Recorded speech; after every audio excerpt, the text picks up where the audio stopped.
अस्सलामु अलैकुम वरहमतुल्लाहि वबरकातुह। पिछले कई दिनों से 52 जुम्मा और एक होली चर्चा का विषय बना हुआ है। इसे चर्चा में लाने वाले संभल के सर्कल ऑफिसर CO अनुज चौधरी हैं। अनुज चौधरी का साफ कहना है कि होली साल में एक बार आती है और जुम्मा साल में 52 बार। तो इस साल यानी 2025 के साल में होली और जुम्मा टकरा रहे हैं, इसलिए होली बाहर मनाई जाएगी, सड़कों पर मनाई जाएगी और मुसलमान जो लोग हैं वो घरों में अपने बच्चों के साथ टाइम गुजारें। अनुज चौधरी का साफ कहना है कि लोग भांग पीकर सड़कों पर उतरते हैं, तो कोई हादसा पेश ना हो जाए इसलिए मुसलमान घरों में रहें। क्या वाकई एक सर्कल ऑफिसर इस तरीके का विवादित बयान दे सकता है? तहकीक करने पर मालूम पड़ा नहीं। ये विवादित बयान आज से तकरीबन 7 साल पहले सन 2018 में उत्तर प्रदेश के चीफ मिनिस्टर योगी आदित्यनाथ के द्वारा दिया गया था। जब आपका बयान, जब आपकी कही हुई बात बिना आपका रेफरेंस दिए कॉपीराइट का वायोलेशन करते हुए कोई दूसरा आदमी बोल दे, तो आप कैसे चुप रह सकते हैं? कुछ यही सोचते हुए इंडिया टुडे कॉन्क्लेव के मंच से योगी आदित्यनाथ ने पूरा समर्थन अनुज चौधरी को दे दिया। थोड़ा और वाजह करते हुए बयान किया कि जुम्मा की नमाज स्थगित भी की जा सकती है, जुम्मा की नमाज घरों में भी पढ़ी जा सकती है, इसके लिए मस्जिद जाना ज़रूरी नहीं।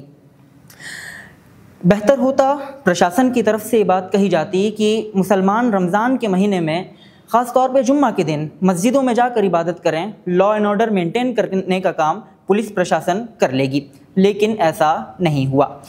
आइए ये समझने की कोशिश करते हैं कि अनुज चौधरी और योगी आदित्यनाथ के बयानों में कितनी सच्चाई है।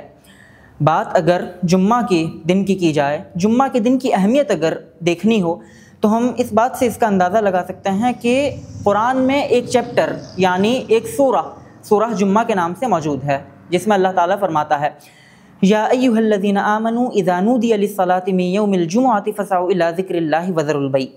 यानी ए लोगों जो ईमान लाए हो, वो नमाज अज़ान की आवाज़ सुनते ही, ए लोगों जो ईमान लाए हो वो अज़ान की आवाज़ सुनते ही नमाज की तैयारी करो, अल्लाह के ज़िक्र की तैयारी करो और ख़रीदो फ़रोख्त भी रोक दो, यानी कारोबार भी रोक दो।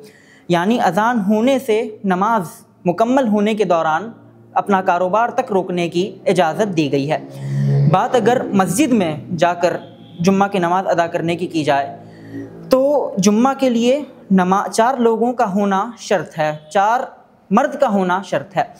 एक तरफ योगी आदित्यनाथ हम दो हमारे दो का नारा देते हैं, दूसरी तरफ वो घर में जमात बनाने की बात करते हैं। बिल्कुल मिसाल ऐसी है कि एक तरफ एक शख्स के पैरों को मजबूती से रस्सी से बांध दिया जाए, फिर उसे रनिंग में ओलंपिक में गोल्ड मेडल लाने की बात की जाए।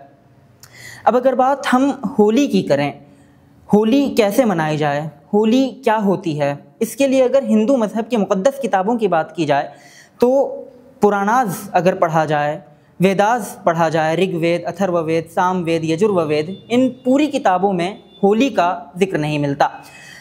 पढ़ने को महाभारत पढ़ ली जाए, रामायण पढ़ ली जाए, उपनिषद पढ़ ली जाए, कुछ आगे बढ़ के मनुस्मृति, धर्मशास्त्र, अर्थशास्त्र, तंत्रा का भी मुताला किया जाए, तो होली का लफ्ज़ हमें नहीं मिलता।